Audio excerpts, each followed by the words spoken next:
Friday.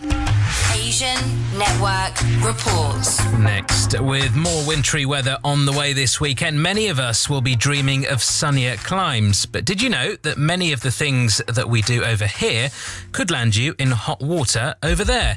The Foreign Office is warning that many of us fail to read up properly on travel advice before we go abroad and end up being banged up, behind bars that is, as a result. Priya Rai has been checking out the facts. Some of these things might sound obvious, but others might make you think, I wouldn't have thought about that.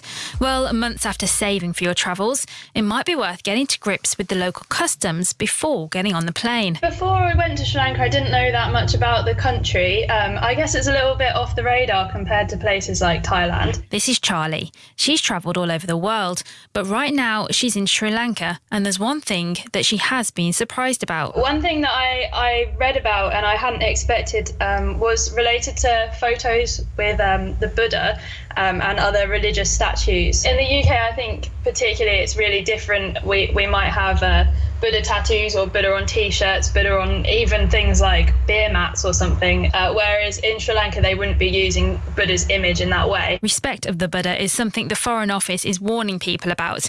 Otherwise, a holiday or a long-planned trip could turn sour. In Sri Lanka, I wasn't given a chance to speak or given any of that, really. You might remember Naomi. She was deported from Sri Lanka in 2014 because her Buddha tattoo was seen as disrespectful to people there. I'd even offered to cover it, and I said I'll put a dressing on it, but it appeared that they wouldn't accept that, because then I was shipped off to court, and before you know it, I was in jail. Well, Ranga is from a tour operator in Sri Lanka, and even he was shocked about Naomi's case. That particular incident, it's an open debate. I personally think that reaction is too extreme. At the same time, I think that the people who has religious tattoos, they should research a bit of the acceptance of those country which they are planning to go. Of course, Dubai is also a hot destination, but a place people can easily get on the wrong side of the law. I think that most people who visit the country are quite aware, given the recent publicity, of how to behave. Radha is from Detained in Dubai, who specialise in the law and justice system there. However, when they arrive there,